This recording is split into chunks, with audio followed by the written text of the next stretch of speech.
Donc, chers amis, je suis heureux de vous présenter mes vœux de Noël depuis la direction diocésaine de l'enseignement catholique et près de la crèche qui se trouve dans le hall de cette direction diocésaine. La crèche est encore vide, elle attend l'enfant qui va être couché dans la mangeoire. Crèche, mangeoire, ce sont des mots qui signifient que c'est là que les animaux viennent se nourrir. Vous savez que nous fêtons cette année le 8e centenaire de la première crèche vivante imaginée par saint François d'Assise à Greccio. Le saint a voulu faire participer tous les fidèles de cette région à ce mystère d'attente de l'enfant qui va naître et puis à l'émerveillement devant la présence si pleine. Tout enfant qui naît dans le monde est une promesse de renouvellement pour l'humanité, mais cet enfant-là tient cette promesse et fait que la promesse que nous sommes tous les uns et les autres, elle sera tenue et tenue pour l'éternité. Alors dans notre monde plein de questions, plein d'interrogations, alors qu'un pays comme le nôtre s'interroge sur l'euthanasie, encore une fois sur l'avortement, alors que la peur devant l'immigration est forte dans beaucoup de cœurs et d'esprits et parfois embrume un peu les décisions qui sont à prendre, alors que la guerre sévit dans beaucoup de pays du monde et assez proche de chez nous, et qu'elle déchire des familles, qu'elle déchire des cœurs et des esprits, nous chrétiens, nous avons la grâce de pouvoir accueillir cet enfant. Et en cet enfant, de contempler Dieu qui veut permettre à tout être humain de tenir, que soit tenue la promesse qu'est tout être humain.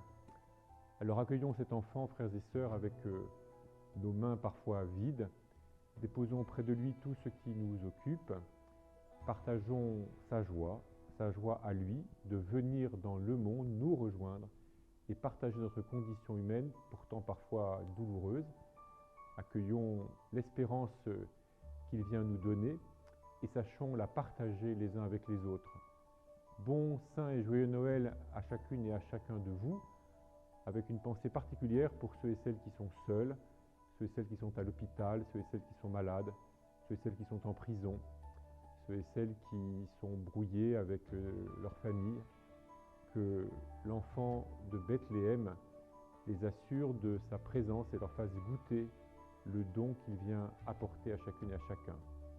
Chers amis, chers frères et sœurs, c'est une joie pour moi de pouvoir ajouter quelques mots aux vœux de l'archevêque pour cette célébration de Noël. Dans quelques jours, nous entendrons l'évangile où les anges annoncent la bonne nouvelle aux bergers. Et la bonne nouvelle, à cette époque-là, était quelque chose de très précis. On annonçait la bonne nouvelle de la naissance d'un empereur et on annonçait la bonne nouvelle d'une victoire. Or, c'est bien ce que nous vivons. Nous annonçons la bonne nouvelle de la naissance de Jésus et sa victoire sur la peur, sa victoire sur l'obscurité, sa victoire sur les violences. Jésus est le prince de paix. Et nous avons bien besoin dans notre monde que ce prince de paix ait des victoires et la victoire.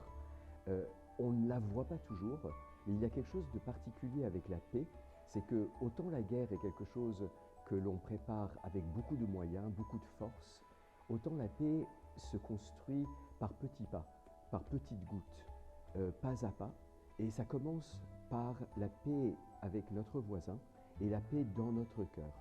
Et c'est le vœu que je nous fais en ce Noël 2023, que pour permettre au prince de paix d'étendre son règne, nous puissions recevoir le don de faire la paix avec quelqu'un et puis de faire la paix intérieurement, entre Dieu et moi, entre moi-même et moi-même, me pardonner, trouver le lieu en moi où je peux laisser jaillir la paix et l'amour.